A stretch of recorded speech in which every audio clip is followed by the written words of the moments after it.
परम पावन परमाराध्य प्रातः स्मरणीय आचार्य श्री महाश्रमण जी के चरणों में सत सत नमन करते हुए हम आज सुबह का सेशन प्रारंभ कर रहे हैं। त्रिपदी वंदना। वंदे अरहं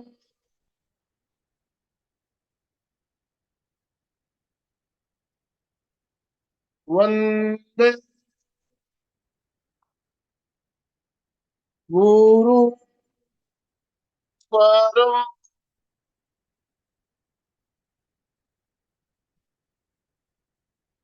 वंदे सच्च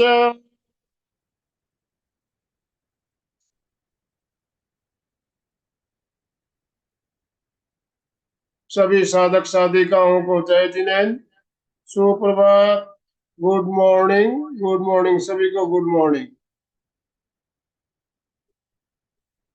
बंधुओं और बहनों, आज मंगलवार का दिन और जैसा कि हम सब जानते हैं मंगलवार को अलका जी साखला अभी बहुत ही शानदार एक श्रृंखला चल रही है जिसमें श्वास के बारे में समताल श्वास परीक्षा के बारे में जान रहे हैं और इस समताल श्वास परीक्षा से जुड़े हुए अन्य सभी विषय हम इसको कवर करते हुए आगे बढ़ रहे हैं। तो आज का जो विषय है इसमें हम चर्चा करेंगे पूरक, कुंभक और रेचक, इसका अनुपात क्या रहना चाहिए। ये बात हमेशा हमारे दिल मन में रहती है भी कितनी देर श्वास को लेवें, कितनी देर छोड़ें और कितनी देर रोकें। इसमें जैसा कि हम हमेशा बताते रहते हैं इसका अनुपात जो है सबके लिए अलग अलग हो सकता है, अपने शरीर की क्षमता अनुसार करना है, लेकिन एक नॉर्मल जो अनुपात है वो क्या रहना चाहिए उसके बारे में हम बात करेंगे। तो मैं ज्यादा समय ना लेते हुए अलका जी से निवेदन करना चाहूंगा, अलका जी आप आज का सेशन शुरू करें और जितने भी भाई बहन हमारे साथ जुड़े हुए हैं सबसे निवेदन अपने अपने वीडियो ऑन कीजिए और दोनों हाथ ऊपर करते हुए अलका जी का स्वागत ओम अरहम के साथ। अलका जी ओम अरहम, ओम अरहम, आपका स्वागत, अभिनंदन। आज का सेशन शुरू करें। जय जिनेन्द्र। जय जिनेन्द्र, जय जिनेन्द्र। Good morning. एक बार सभी रिलैक्स हो जाइए। आज सुचिता को देख के बहुत अच्छा लग रहा है, बहुत दिनों के बाद सुचिता आई है तो सुचिता का भी वेलकम करते हैं। अपना परिवार का कोई कुछ दिन नहीं होता है तो कमीपन सी महसूस होती है, हमेशा सुचिता को याद करते थे, मिस करते थे। तो चलिए ऐसा लग रहा है पूरा परिवार भरा पड़ा है, परंतु सबसे बड़ी बात चेहरे नहीं दिख रहे हैं। एक ही तो रास्ता है आपसे मिलने का, बस यहाँ चेहरा दिखना है तो भी स्माइल लगता है। मधु जी आज मस्त येलो कप ड्रेस में मस्त स्मार्ट लग रहे हैं, ऐसे देख के पता चलता है ना कौन कैसे स्मार्ट लग रहे हैं। कृष्णा जी स्माइल कर रही है कि ओम वाह। अरहम। तो चलिए देखिए कितनी अच्छी स्माइल है। टैप टैप किसका, शशि टैप, कितनी सुंदर स्माइल है। तो हर एक के एक्सप्रेशन, यस, हर एक से एक्सप्रेशन अपने होते हैं। तो अगर आप ज्योति जी, संगीता जी, कितने लोग जुड़ रहे हैं और वीडियो के साथ जुड़े तो बहुत आनंद आएगा। हम आपको ज्ञान दे के आनंद दे रहे हैं, आप अपना चेहरा दिखा के हमें आनंद दे सकते हैं ना, राइट। तो सबको हाथ जोड़ के नम्र निवेदन हो सके उतना अपना वीडियो ऑन करें। इसी के साथ हमेशा की तरह शुरू में हम गुरु की वंदना करेंगे और कार्यक्रम की शुरुआत करेंगे। तो चलिए रीढ़ की हड्डी सीधी करें। हमेशा एक बात रखने की, कुछ भी शुरू करे, योगा हो, सुनना बैठना भले वो प्रार्थना के लिए हो, योगा के लिए हो सके उतना रीढ़ की हड्डी सीधी। तो बूढ़े हो जाएगा तो ऐसे कमर पीछे से कुबड़ निकल के आता है, पीछे से निकल के आता है। पर पहले से हम अगर ऐसे ऐसे करते रहेंगे ना, उसको दबाते रहेंगे, तो हम उम्र वाले होंगे तो एकदम आनंद भाई जी जैसे एकदम स्ट्रेट फॉरवर्ड रहेंगे, सीधे रहेंगे। तो थोड़ा सीधा रहना सीखे, कंधों को एकदम स्ट्रेट, गन अपना शरीर स्थिर शिथिल तनाव मुक्त करे, रीढ़ की हड्डी गर्दन सीधी, आंखें कोमलता से बंद करे, चेहरा शांत,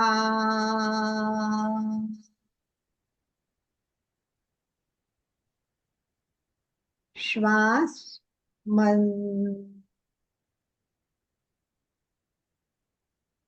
गहरी एकाग्रता,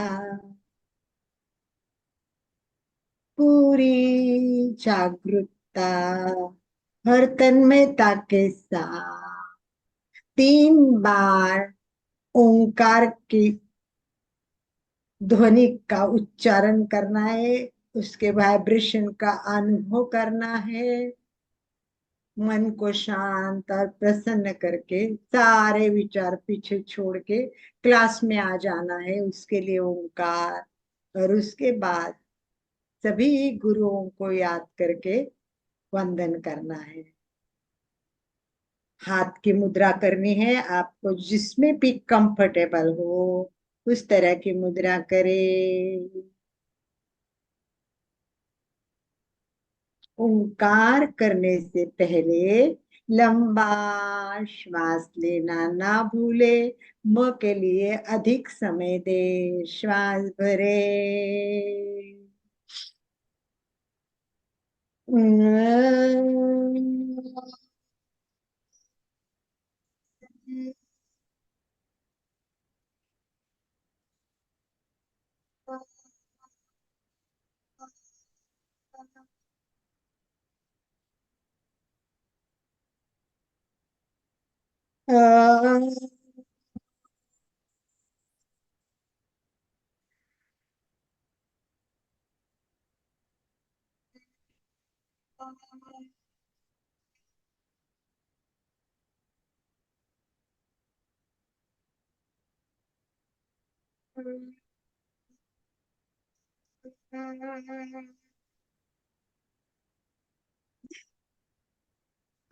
दोनों हाथ नमस्कार स्थिति में हृदय के पास आनंद केंद्र पर स्थापित करें।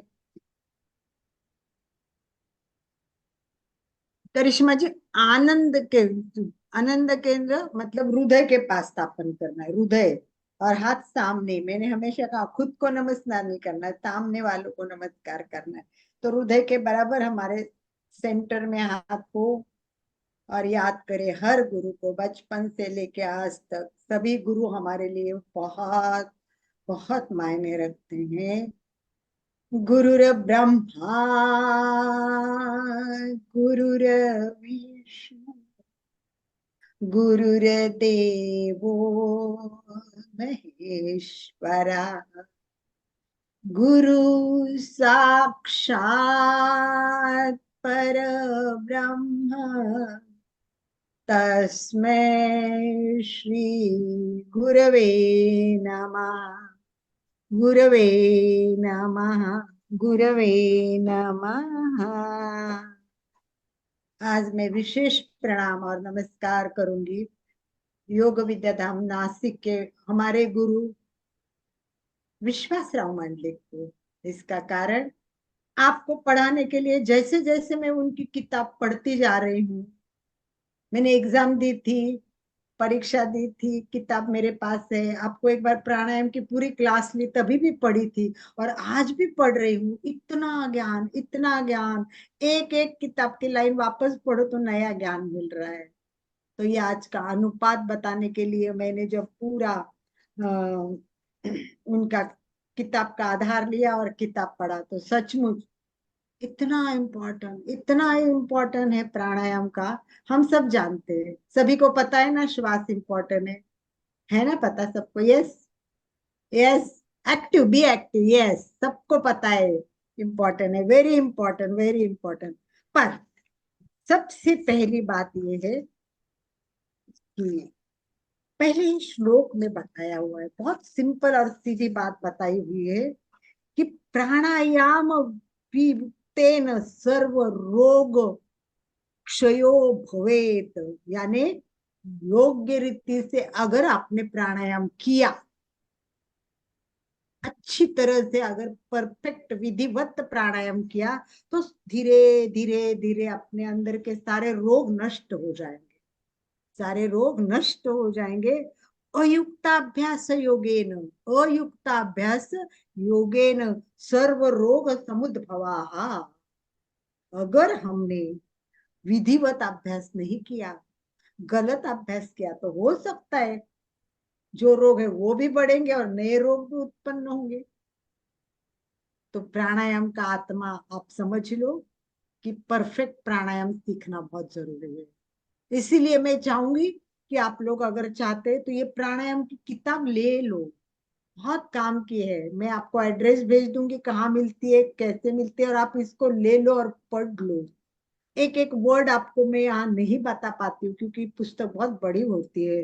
तो इस श्लोक के पढ़ने के बाद आपको पता चलेगा कि प्राणायाम को हमें भी करना है। दूसरा ये भी बताया है कि परफेक्ट गुरु होना बहुत जरूरी है। गुरु का भी महत्व बताया कि सिखाने वाला गुरु परफेक्ट होना चाहिए। अब आप बोलेंगे कि कैसा पता चलेगा? एक छोटी सी बात से भी पता चलेगा। अगर किसी ने कपालभाति को प्राणायाम कहा, तो समझ लो उसका ज्ञान पूरा व्यवस्थित। क्यों? कि प्राणायाम की अपनी एक व्याख्या है, प्राणायाम का अपना एक नियम है। तो वो नियम में बैठेगा वही प्राणायाम होगा। जिसमें कुंभक होता है, कुंभक होता है, हमारा टॉपिक चल रहा है कुंभक, जिसमें कुंभक होता है वही प्राणायाम होता है। तो क्या कपालभाति में कुंभक होता है?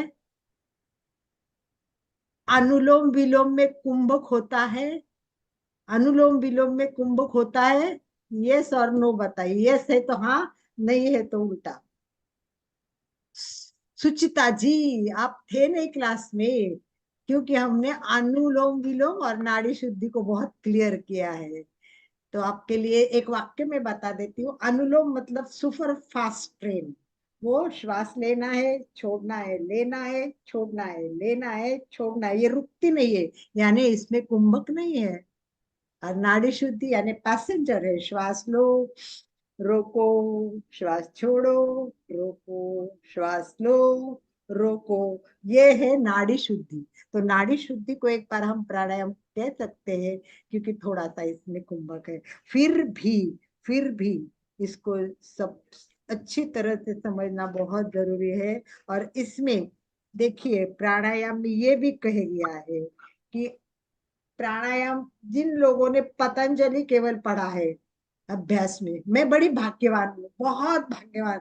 मेरे तो मुझे अपने किस्मत में कभी कभी कभी बहुत गौरव होता है कि कौन सा पुण्य किया है कि मुझे इतनी अच्छी किस्मत मिली।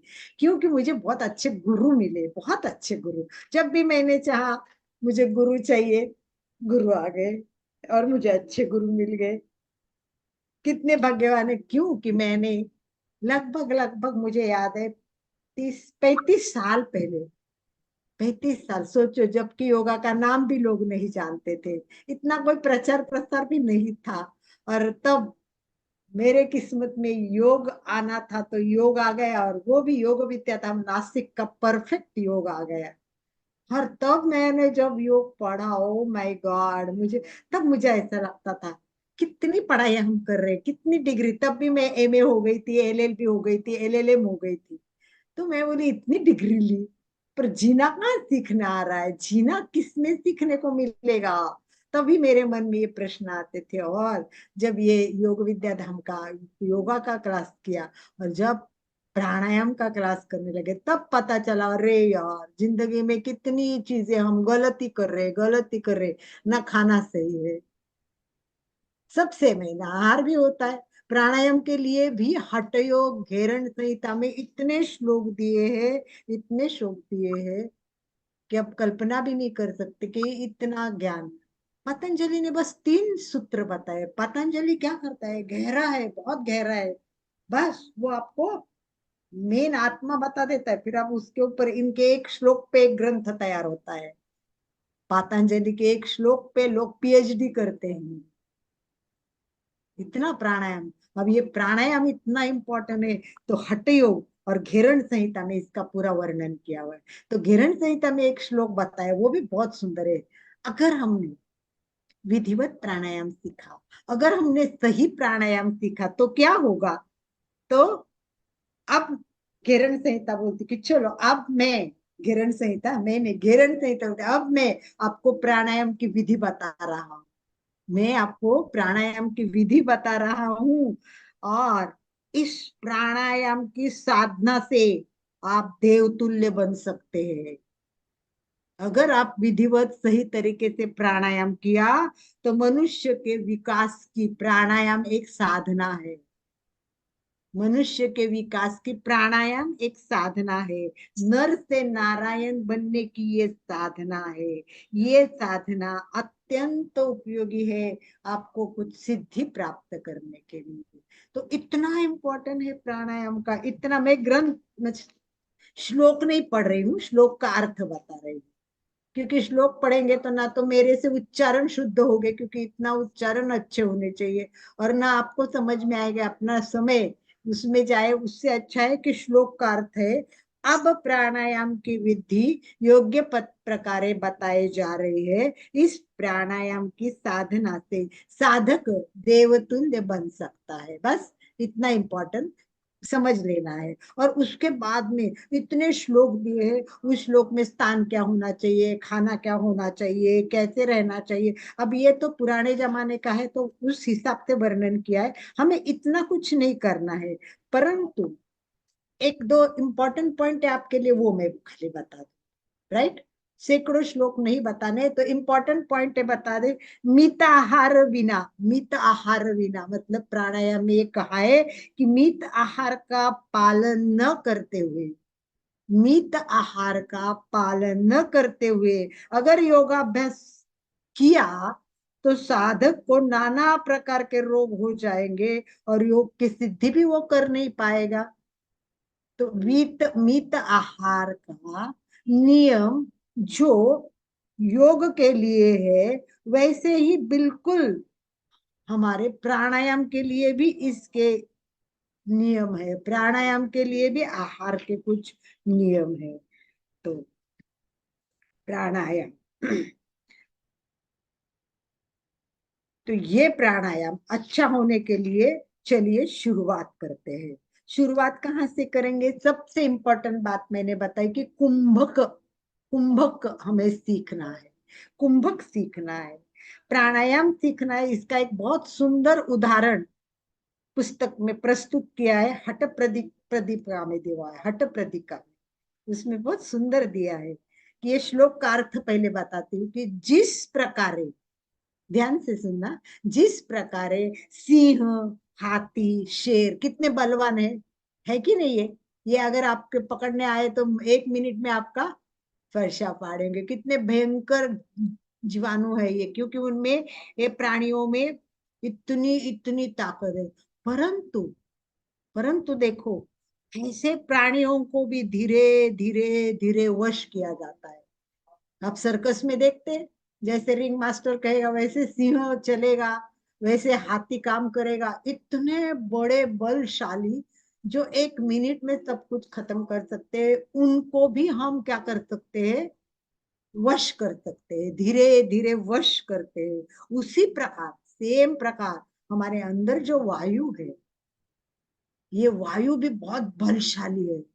ये बहुत बलशाली है, बोलते हैं ना कुंडलिनी है, अगर गलत जागृत हो गई तो वो सत्यानाश कर देगी। परंतु सही तरीके से धीरे धीरे जागृत कर दी तो वो साधक को कभी हनन नहीं करेगी, वो बहुत बहुत बहुत उपयोगी रहेगी। सर्कस वाले हिंसक पशु, सर्कस वाले हिंसक पशु को पहले पकड़ लेते हैं, फिर धीरे धीरे क्या करते हैं, उसको शिक्षा देते हैं। पहले पकड़ना होता है, फिर धीरे धीरे उसको शिक्षा देनी होती है, और धीरे धीरे धीरे उसको नियंत्रण में लाते हैं, और फिर रिंग मास्टर उसको जैसा चाहे वैसे चलाता है। 4 पॉइंट देखो।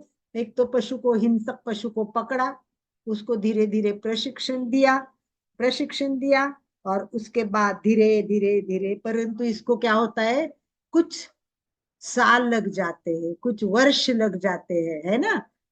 वो प्राणी कोई एक साल में नहीं सीखता है, हो सकता है उसको 2-3 साल भी लगे, एक आधा प्राणी एक आधे साल में भी तैयार होगा। तो इस प्रकार तुरंत पकड़े हुए पशु को, पर्यंत हाथी को, सिंह को पकड़ा और रिंग मास्टर गया रिंग ढालने के, तो बस तो रिंग मास्टर ही खलास हो जाएगा। तो इसीलिए क्या करना पड़ता है, उसको योग्य पद्धति से धीरे धीरे धीरे शिक्षा देनी चाहते हैं। इसी की तुलना हठ योग में प्राणायाम से की है, कि धीरे धीरे धीरे श्वास को पकड़ो। श्वास को पकड़ना आना चाहिए, हिंसक प्राणी जैसे श्वास को पकड़ो, फिर धीरे धीरे धीरे उसको योग्य गुरु के अंदर योग्य पद्धति से विधिवत शिक्षा दी जाए। और जैसे जैसे उसका शब्द उन्होंने यूज किया है, शनै शनै, शनै शनै, शनै शनै मतलब बहुत महत्वपूर्ण है, धीरे धीरे, बहुत धीरे। शनै मतलब धीरे से भी धीरे, बहुत धीरे धीरे सिखाना है अपने को। ये प्राणायाम अपने को धीरे धीरे सिखाना है, तभी वो प्रगति करेगा। और इस प्रकार अगला श्लोक बताया है कि योग्य प्रकारे वायु का त्याग करे, योग्य प्रकारे वायु का त्याग करे। देखो ये सब जो साधक है, मुझे पता है मधु जी है, अशोक भाई जो रेगुलर भी, प्रदीप भाई, रीना, सुचिता भी सभी रोज ज्वाइन हो रहे, तो उनको ध्यान रखना है। देखो पहला शब्द है कि वायु को योग्य प्रकारे त्याग करना, यानी रेचक करना। तो हमारे 3 इंपॉर्टेंट शब्द है, पूरक, रेचक और कुंभक। कुंभक खूब महत्वपूर्ण है, पर कुंभक साधने के लिए, उसको सीखने के लिए सबसे इंपॉर्टेंट और फर्स्ट पॉइंट है वो रेचक है। ये ध्यान रखना, उसका बंधन भी करे जिसकी सिद्धि प्राप्त हो सकती है। अगर रेचक सही तरीके से आया तो समझो कि इस श्लोक में बहुत सारा महत्व दिया है, वो रोचक रेचक को दिया है। तो 3 प्रकार तो है ही, आप समझते, रेचक, पूरक और कुंभक। परंतु प्राणायाम के अभ्यास योग्य दिशा से करने के लिए पहले युक्त शब्द यूज किया है। युक्तम युक्तम युतेज वायु, युक्तम मतलब योग्य प्रकारे वायु का त्याग करो, ये सबसे इंपॉर्टेंट है। तभी युक्त प्राणायाम से ही रोग का क्षय होता है। फिर आगे जाके प्राणायाम के बारे में बताया है कि युक्त प्राणायाम में युक्त प्रमाणात्मक रेचक होना जरूरी है। इसके पश्चात पूरक होगा और उसके अंत में कुंभक होगा। तो सीखना है तो देखो स्टेप से हम क्या करते, श्वास लेते हैं ना, तो पूरक से सीखते, पूरक से नहीं सीखते। ध्यान रखना, सीखना कहाँ से, रेचक से सीखना है।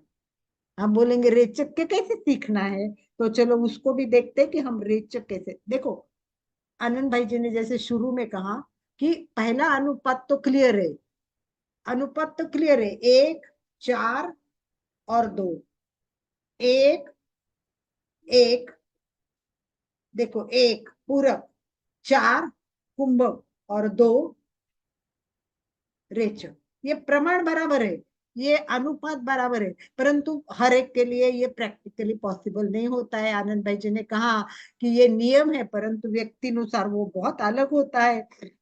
हर एक के लिए आदर्श प्रमाण अलग होता है। इस प्रमाण तक यानी आदर्श प्रमाण तक पहुंचने के लिए शनै शनै धीरे धीरे अभ्यास करोगे तो आप भी पहुंच जाओगे वहां तक। तो सर्वप्रथम किसकी मात्रा तैयार करनी है अपने को, तो आज आप जानेंगे कि सबसे पहले आपको सीखना है आपका रेचक कितना है, रेचक का अभ्यास कैसा करना है। तो आज हम सीखेंगे कि रेचक का अभ्यास कैसा करना है। जब रेचक की मात्रा तय हो जाएगी, जब रेचक की मात्रा तैयार हो जाएगी, उसके पश्चात वैसे हम पूरक की मात्रा बनाएंगे, क्योंकि श्वास लेना इजी है। श्वास कभी भी कितना भी ले सकते हैं, ले लो, आराम से हो जाएगा, परंतु छोड़ना, रेचक में कंट्रोल करना, नियंत्रण करना बहुत कठिन है। कितने लोग, मैं अभी कई साधु साधियों को सिखाने जाती हूँ, प्राणायाम करवाने जाती हूँ, बोलते हैं हल्का श्वास रुकता ही नहीं है, हल्का श्वास छूट जाता है, कैसे रोकना है श्वास को। आज सबके सामने प्रॉब्लम है कि श्वास रोका नहीं जाता, यानी कुंभक बराबर होता नहीं। और थोड़ा बहुत कुंभक एक आधा मिनट, एक सॉरी एक आधा मिनट कहाँ थे, कुछ सेकंड, 5-10 सेकंड सांस लिया, फटक के श्वास निकल जाता है, वो भी कंट्रोल में नहीं आता, रेचक भी कंट्रोल में नहीं आता है। तो हठ प्रदीपा का मत है कि क्या करना है आपको, बिल्कुल पूरक रेचक में अपने को मूलभूत कुंभक प्रक्रिया समझने के लिए सावधानी पूर्वक ये मात्रा तैयार करनी है, खुद की मात्रा खुद को तैयार करनी है। मेरी मात्रा आपके काम की नहीं, आनंद भाई जी की मात्रा मेरे काम की नहीं, मधु जी की मात्रा सुचिता के काम के नहीं, अशोक की यात्रा मात्रा प्रदीप के काम के नहीं, सुचिता के, कांता के काम के नहीं, रीना के, एक दूसरे के बिल्कुल काम नहीं आएगी। तो अपने को खुद को नियंत्रण करना है, कैसे करना है, तो इसके लिए हमको अभ्यास करना है, परंतु इसमें दो बातें रखना, बलपूर्वक कुछ भी नहीं करना है, बलपूर्वक नहीं करना है, जबरदस्ती नहीं करना है। इसका कारण क्या है, वायु की मात्रा भीतर जाती है, पेट में जाती है, हमारे पेट के भीतर, ये मांसपेशियां भीतर है, यहाँ पर दाब पड़ता है, थोड़ा फसलियां भी हमारे भीतर की ओर दाब पड़ता है, और ये फेफड़े है, इस फेफड़ों में भी तो रेचक से बाहर निकलती है, सब काम करते हैं। तो अगर गलत किया तो इन सबको तकलीफ हो जाएगी। सो जबरदस्ती की तो हमारे नाड़ खींच जाएंगे, अगर आपको सही तरीके से नहीं हुआ तो दर्द हो जाएगा। तो इसीलिए हमें आराम से दीर्घ पूरा करना है, आराम से दीर्घ रेचक करना है। नोटबुक रखो, आज से फिर एक बार रिक्वेस्ट, नोटबुक रखो, और नोटबुक में आप लिखो कि 5 दिन इतना करना है, सोमवार से शुक्रवार तक मैं उसको नोट करूंगी कि कितना करना है वो देखना है। तो शुरू में हमें कुंभक नहीं करना है, कुंभक नहीं करना है। तो चलो पहले हम क्या करेंगे, पूरक और रेचक करेंगे, केवल पूरक और रेचक। अब इसमें क्या करना है, पहले रेचक करना है, हाँ। तो मात्राएं तैयार करनी है, तो चलिए पहले देखो, अनुपात लगभग लगभग ऐसा होता है 6 और 3। देखो ध्यान दो, पहले रेचक कितना होगा, पहले 6, और पूरक कितना होगा, 3। जितना रेचक होगा उसके आधा पूरक करना है। हम क्या करते हैं, जितना पूरक होता है उसके डबल रेचक करते हैं, राइट, बराबर है ना, आज तक हमारी यही पद्धति है ना। हाँ? आज तक हमने इतना सीखा, तो यही सीखा, जितना पूरक किया उसके डबल रेचक करना है। कितना गलत करते थे हम, विधिवत नहीं थी। हठ योग बोलता है कि आप जब तक रेचक नक्की नहीं करेंगे, और आपका 6 और 3 प्रमाण हो गया, तो फिर ट्राई कीजिए 8 और 4 प्रमाण कीजिए। रेचक है वो 8, पूरक है वो 4, इस प्रकार हमें प्रमाण करना है। 12 से 6 तक पहुंचना है, 6 से शुरुआत करेंगे, रेचक की वो कहाँ तक पहुंचनी है, 12 तक रेचक पहुंचना चाहिए। तो चलिए इसके लिए हम तैयार होते हैं। रीढ़ की हड्डी सीधी करें, आराम से बैठे, कंफर्टेबल बैठे, एकदम कंफर्टेबल बैठना है, पूरा शरीर। इसमें अब एक चीज मैं बताऊंगी, उसको पहले ध्यान दीजिए। हम ध्यानात्मक आसन जानते हैं, तो सबको सबसे पहले व्यवस्थित करना है, तो पेट पर बल ना पड़े, छाती सीधी हो, आगे गर्दन झुकी ना हो, नहीं तो लोग ऐसे झुक के, गर्दन गर्दन झुक के भी कभी कभी कुछ लोग करते हैं। तो प्राणायाम के अभ्यास के लिए सबसे बेस्ट पद्मासन होता है, उसके अतिरिक्त सिद्धासन होता है, स्वस्तिकासन होता है, समासन होता है, वज्रासन होता है।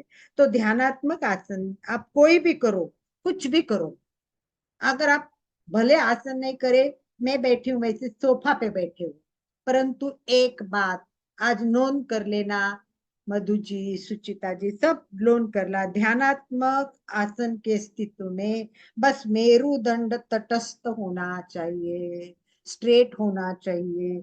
और इसके लिए भगवत गीता में कही हुई एक बात याद रखनी कि वो शब्द आपको सबको लिख लेना है। लिख लेना मधु जी और सुचिता जी, आप लिख लेना। सम काय शिरोग्रीव लिख रहे हैं आप, इसलिए मैं बता रहे अशोक भैया, जो जो लिख रहे हैं, भगवत गीता में लिखा है सम काया शिरोग्रीव। शिरोग्रीव सम का, एकदम सम का, तटस्थ, एकदम रीढ़ की हड्डी स्ट्रेट, एकदम ध्यानात्मक पातंजलि की व्याख्या इसमें लागू करनी है। अब पहली पातंजलि की व्याख्या ये हमने आसन स्थिति लेने के बाद लागू करनी है। दूसरी मात्रा स्थिर सुखम आसन। अब मैंने बोला है आपको तटस्थ बैठना है, स्ट्रेट करना है, एकदम रीढ़ की हड्डी सीध की। और आप बोले ओ बाप रे बहुत ज्यादा दर्द हो रहा है, ये मैं इतना तो सीधा नहीं बैठ सकता हूँ, तो मैं इसको कब छोड़ू, कब छोड़ू नहीं। पहले ही आप ऐसे बैठो कि जिसमें दर्द ना हो, जिसमें कंफर्टेबिलिटी हो। स्थिर सुखम आसन, ऐसी पोजीशन लीजिए कि जिसमें स्थिर भी हो और सुख भी हो। और उसके बाद थोड़ा प्रयत्न शैथिल्य आनंद तथा थोड़ा प्रयत्न कीजिए और शरीर को शिथिल कीजिए। कुल मिलाकर आपको ध्यान रखना है कि स्थिर बैठना है, रिलैक्स होना है, सुखद पोजीशन लेने, आनंददायक पोजीशन होनी चाहिए। और उसके बाद ज्ञान मुद्रा करे, आपको जो स्थिति ज्ञान मुद्रा है ज्ञान मुद्रा करे। आपको जो भी वीतराग मुद्रा करनी है वो वीतराग मुद्रा करे। गर्दन सीधी,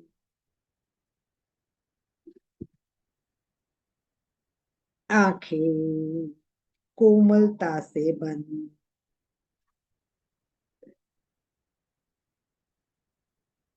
चेहरा शांत,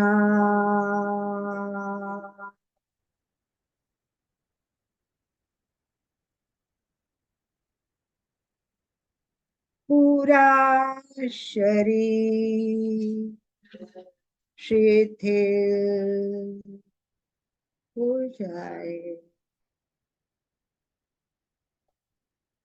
पैर के अंगूठे से लेके सिर तक प्रत्येक अवयव शिथिल हो जाए। शिथिलता का सुझाव दे एवं शिथिलता का अनुभव करे। प्रत्येक अवयव शिथिल हो गया है। जितना जितना शरीर शिथिल शिथिल होता जाएगा, उतना ही श्वास मंद मंद होता जाएगा। जैसे श्वास मंद मंद होगा, मन शांत होने लगेगा। और इसमें हम धीरे से, प्यार से, विधिवत दीर्घ श्वसन का प्रयोग करने की कोशिश करेंगे। शुरू में केवल नॉर्मल जैसे करते वैसे पूरक ले, और इससे बिना रोके हुए धीरे धीरे मंद श्वास छोड़े। ये सिंपल आवर्तन है जो हम करते हैं, तो शुरुआत करेंगे तब दीर्घ श्वसन से करें। इसमें आप स्थिर, सुखकार, शिथिल, एकाग्र हो जाओ। ये दीर्घ पूरक और दीर्घ रेचक के लिए है।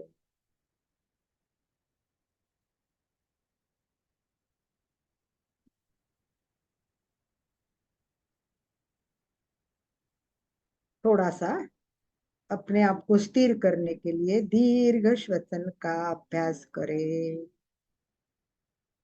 इसमें आपकी अगर गति सेम भी हो, मतलब 4 में लेना 4 में छोड़ना कुछ भी हो तो भी चलेगा, ये सम हो तो भी चलेगा। ये सिंपल है, बहुत फर्स्ट स्टेप है ये।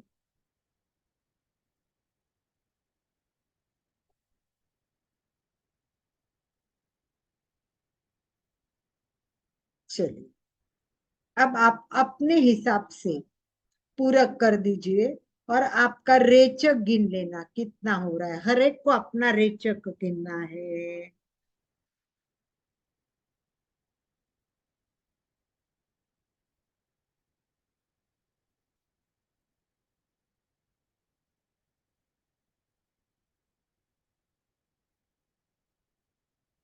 इसमें भी कोशिश वही होनी चाहिए, लयबद्ध और समताल, यानी पहली बार आप जितना ले रहे हो और छोड़ रहे हो, प्रत्येक आवृत्ति में उतना ही हो, और उसका आपको कैलकुलेशन करके आपका रेचक निकालना है।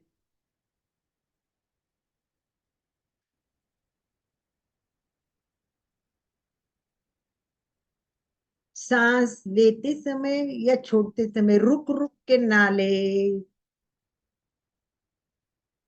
सीधी श्वास लेनी है और सीधी श्वास छोड़नी है। बस केवल पूरक और रेचक मंद गति से करना है। प्रत्येक क्रिया अखंड रूप से एक साथ करें।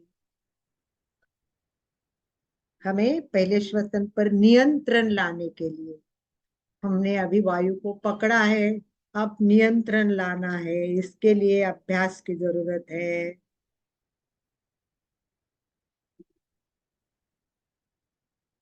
अभी आपकी मात्रा एक समान हो तो कोई प्रॉब्लम नहीं है, हम बाद में देख लेंगे कि किस तरह हमें इसको बढ़ाना है।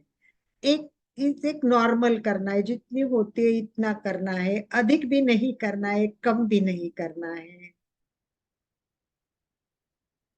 पूरे नथुने खुले होने चाहिए, एकदम व्यवस्थित युक्त रूप से ही बाहर निकलने चाहिए।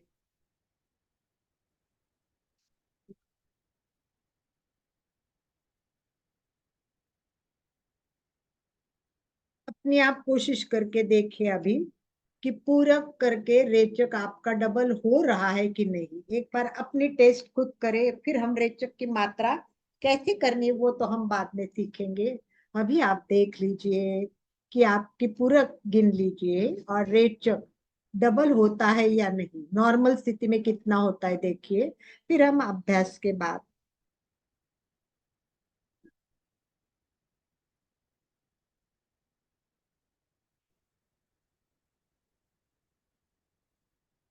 जितना रेचक कर सकते हैं आप रेचक करके देखिए। आप खुद रेचक देखिए कि अगर मेरा रेचक 8 अंक तक हो रहा है तो आप पूरक 4 में कर लीजिए, अपने आप को 8 में हो जाएगा। मुझे लगता है हमारे लोग बहुत अभ्यास करें तो 6 3 की जरूरत नहीं आपको। आप रेचक पर ध्यान दीजिए और रेचक काउंट कीजिए। अभी रेचक काउंट कीजिए 1 2 3, अपने आप मन ही मन, क्योंकि हर एक का अलग होगा इसलिए मैं अंक नहीं दे सकती। तो आपको पूरा रेचक काउंट करना है और उस अनुपात से आपको पूरक करने की कोशिश करनी है।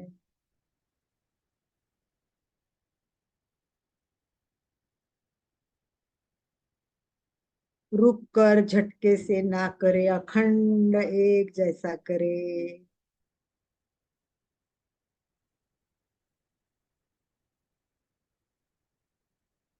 सावधान, अभी इतना ही करें क्योंकि मैं ये केवल आपको घर पे प्रैक्टिस करने के लिए बताया, क्योंकि उसके पहले कुछ बातें बताना और भी आवश्यक है, वो भी मैं आपको बताऊंगी।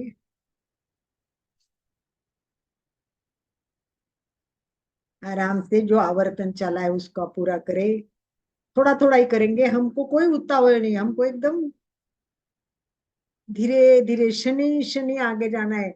ये एपिसोड 25 से 50 भी हो गए और 50 से 100 हो गए तो भी कोई प्रॉब्लम नहीं है, परंतु करना है वो परफेक्ट करना है, विधिवत करना है। तो इसमें दो बातें जाननी है।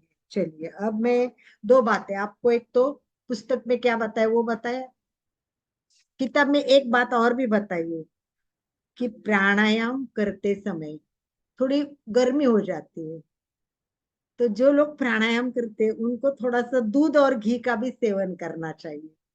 ग्रंथों में आहार में दिया है कि थोड़ा दूध और घी का भी। अभी हम जानते हैं कि दूध नहीं लेना है, दूध हेल्थ के लिए अच्छा नहीं है, परंतु ये ग्रंथों में पुराने लिखा हुआ है तो कुछ तो इसमें थोड़ा बहुत तो यूज होगा। तो इसका मतलब है हमें मिर्च मसाले नहीं खाने हैं, शरीर की शक्ति क्षीण हो ऐसा आहार नहीं लेना है, ऐसा आहार लेके हमारी शक्ति वर्धन हो, उसके कारण हमारा प्राणायाम अच्छा हो जाएगा। प्राणायाम तो आगे आएगा, परंतु आपको पता है कि अष्ट कुंभक बोलते हैं, 8 कुंभक, अष्ट कुंभक, 8 प्रकार के प्राणायाम है। कितने प्रकार के प्राणायाम है?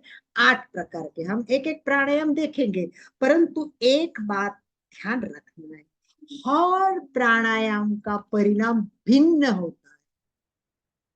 हर प्राणायाम का परिणाम भिन्न होता है, इसलिए गलती से भी दो कॉन्ट्रास्ट प्राणायाम साथ में नहीं होने चाहिए। उदाहरण के लिए मैं आपको बताती हूँ, शीतली और चित्कारी, ये शीत प्राणायाम है।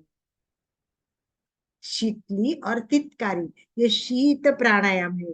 तथा भस्त्रिका और सूर्य भेदन, भस्त्रिका और सूर्य भेदन ये उष्ण प्राणायाम, ये उष्ण प्राणायाम है। इसीलिए अब आपको देखना है कि आपकी प्रकृति क्या है।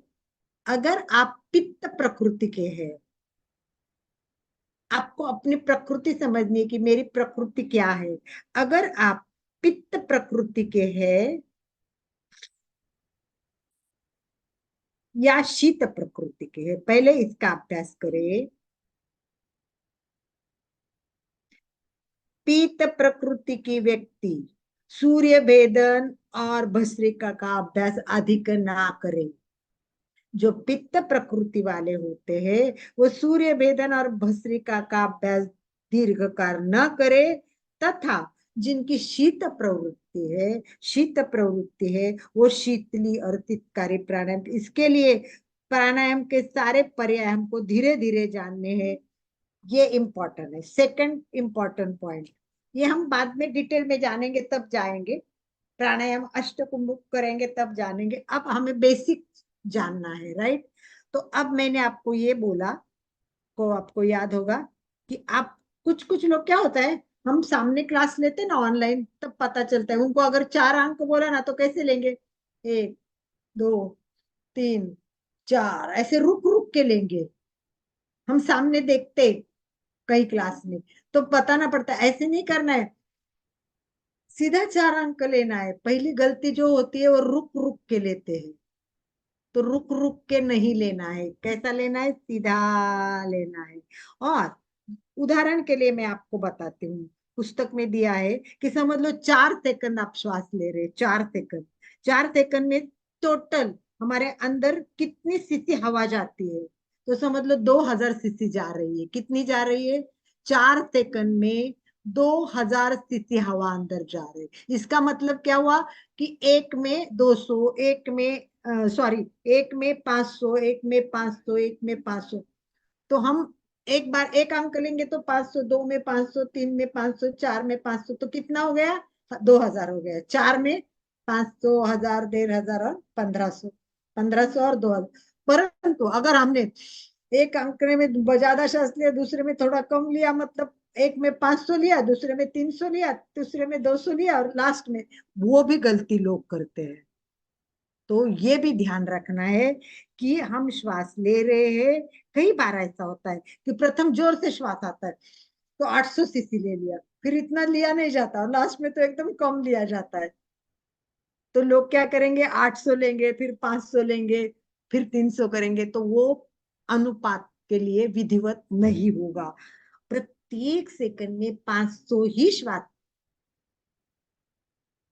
मंद और एक जैसा होना चाहिए, रुक रुक के नहीं, और एक जैसा नहीं होना चाहिए। अर्थात हमें क्या करना है, अब रेचक करना है, वो समझ लो 250 सीसी हवा प्रत्येक बार श्वास में छोड़े।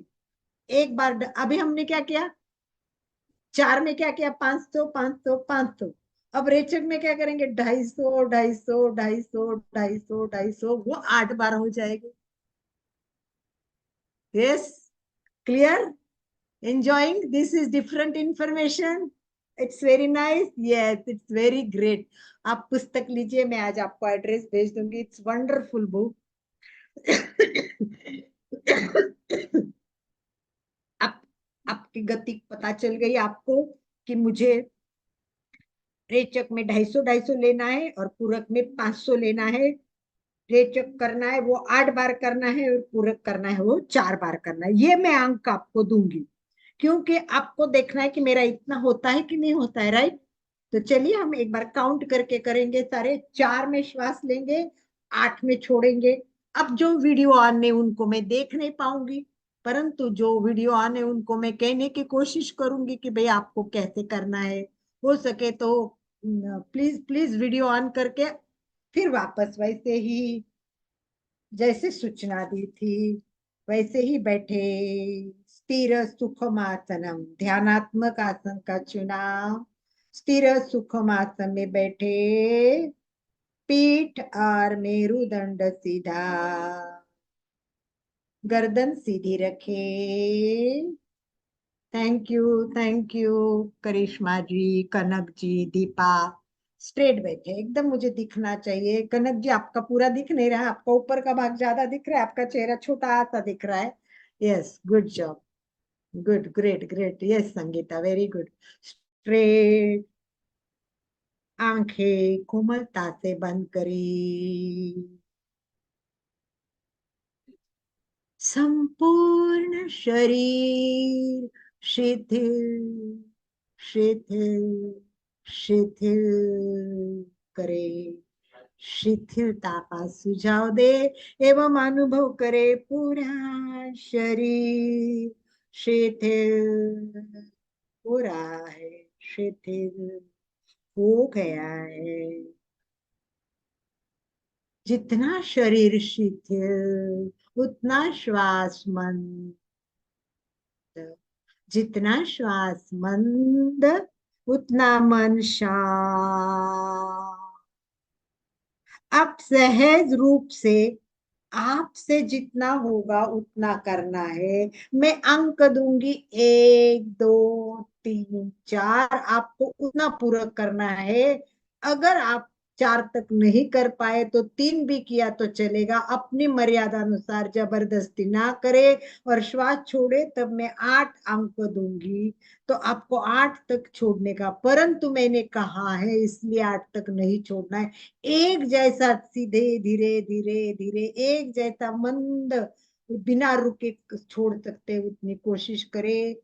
तैयार, श्वास भरे, 1 2 3 4, छोड़े 2 3 4 5 6 7 8, श्वास भरे 2 3 4, छोड़े 2 3 4 5 6 8, श्वास भरे 1 2 4, छोड़े 2 3 4 5 6 7 8, श्वास भरे 1 3 4, छोड़े 2 3 4 5 6 7 8, श्वास भरे 1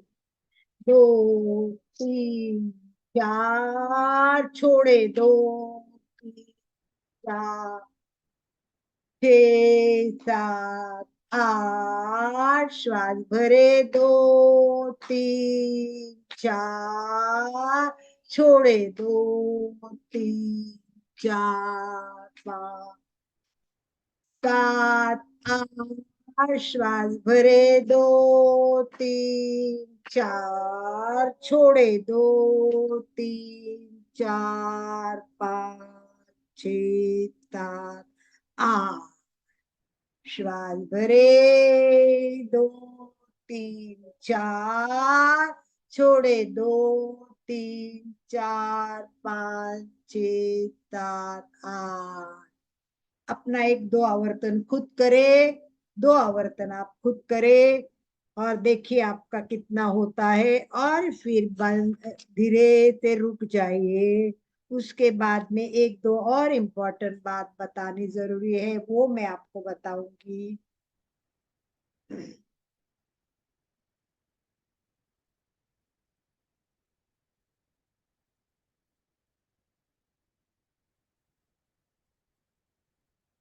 दो प्रयोग करें और शांत।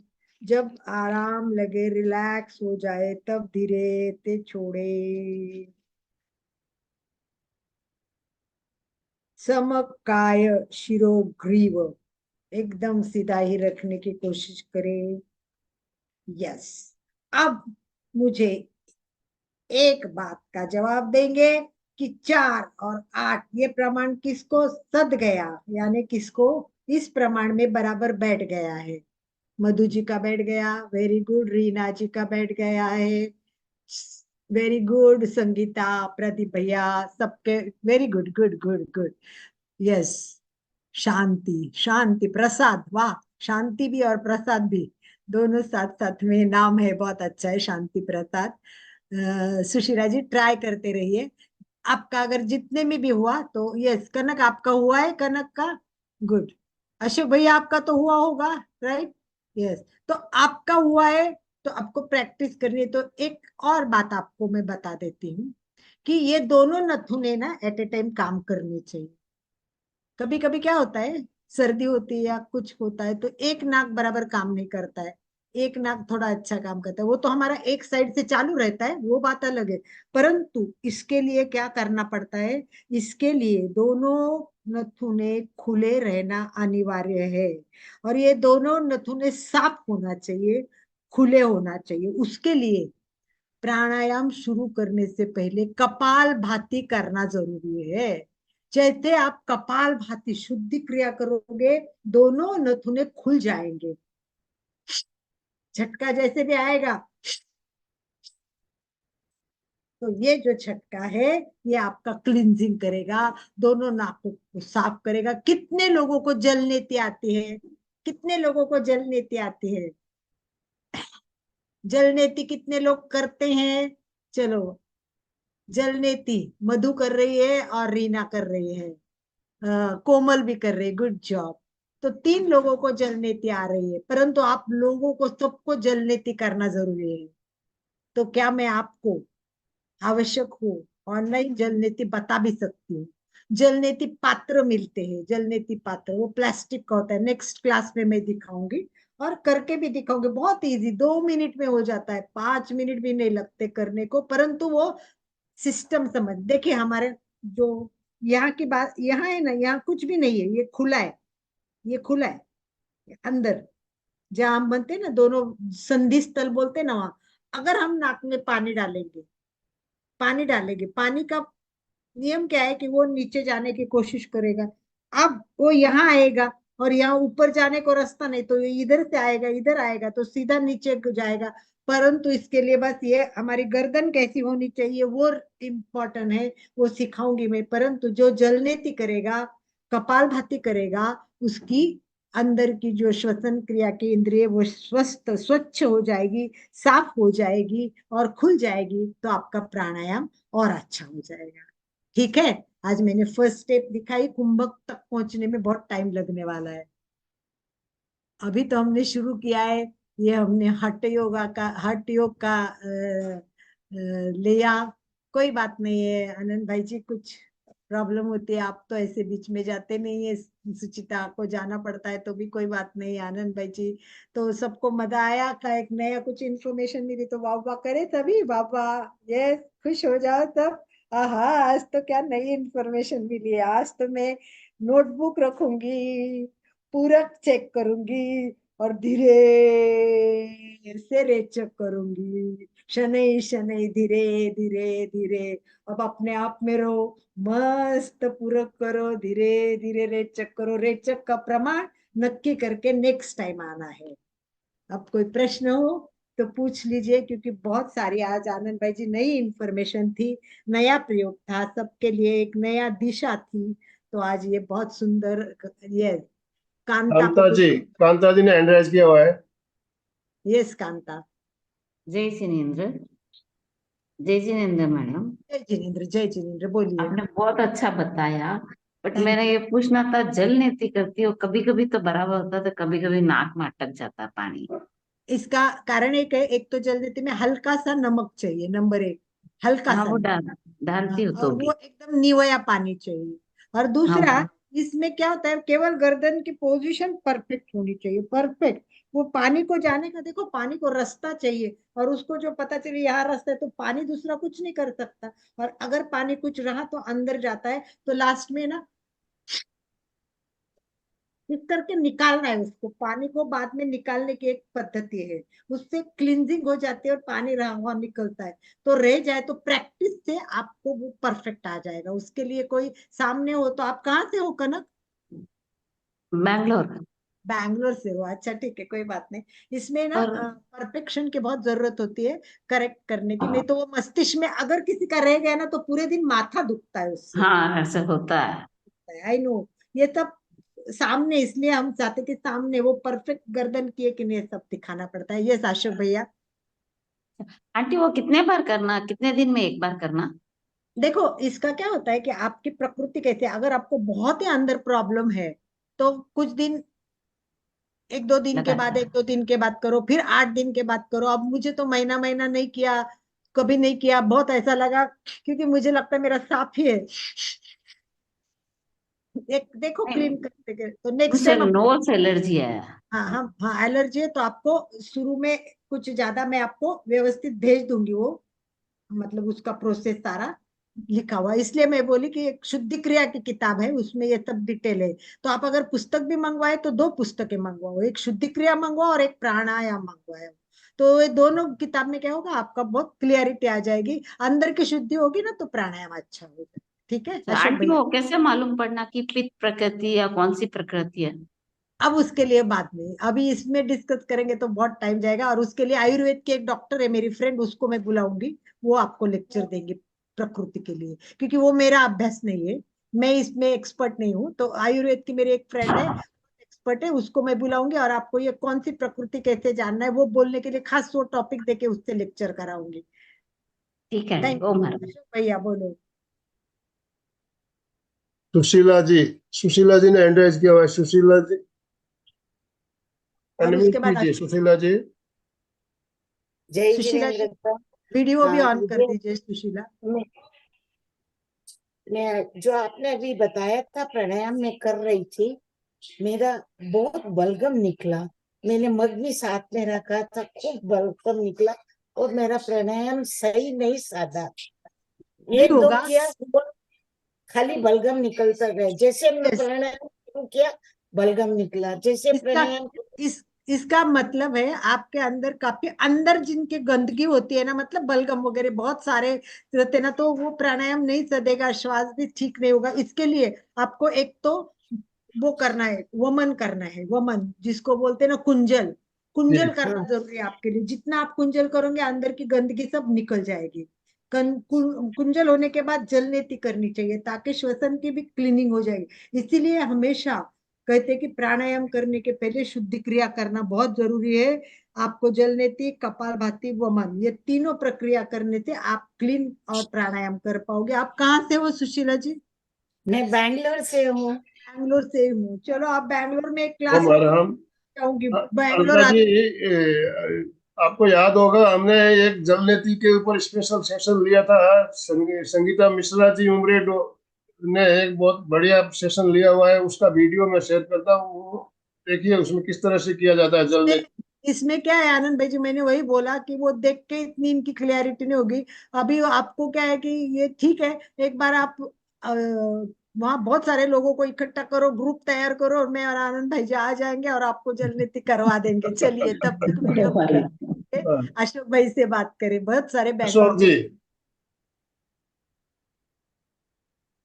जय जिनेन्द्र। जय अभी जी अपने बात हुआ था कि पहले रेचक करके फिर पूरक करने का। तो रेचक का एग्जैक्ट। एक बात ऐसा होता है कि भाई पेट खाली कर दो, या फिर वो रेशियो के हिसाब से ही करे रेचक नहीं नहीं, 8 तक। आपको पूरा खाली करना है, कितना होता है वो इम्पोर्टेंट है, क्योंकि रेचक मतलब धीरे धीरे धीरे खाली करना है। तो पूरा खाली करना है, कितना होता है आपकी कैपेसिटी उतना है। और देखना है अपने को, पूरा पर ध्यान नहीं देना है, समझ लो। पूरा आप पर पूरा पूरा करना पड़ेगा, क्योंकि आपने पूरा कम किया तो रेचक नेचुरली कम ही होगा। तो नहीं, पूरा पहला क्या, रेचक चालू करने का मतलब पेट खाली ही करने का, पहला रेचक। हाँ पूरा पूरा खाली होना चाहिए, क्योंकि जितना रेचक ज्यादा अच्छा करोगे, हाँ। कंप्लीट टॉक्सिन्स बाहर होंगे, कंप्लीट गंदगी बाहर निकलेगी। वही इम्पोर्टेंट है, वही तो हमारा उद्देश्य है इसका, तो इसीलिए वो जरूरी है। Thank you. ओम अरहम। अशोक जी, आपको याद होगा अलका जी ने एक पहले सेशन में बताया भी था, काउंटिंग के साथ पहले श्वास छोड़ना है आपको, कितनी देर आप श्वास छोड़ने में लगता है आप चेक करें। 8 काउंटिंग तक, 10 काउंटिंग, 12 काउंटिंग तक श्वास छोड़ रहे हैं, तो उसी के अनुपात से फिर हमें पूरक करना है। तो छोड़ने में कितना टाइम लग रहा है ये आप पहले चेक कीजिए।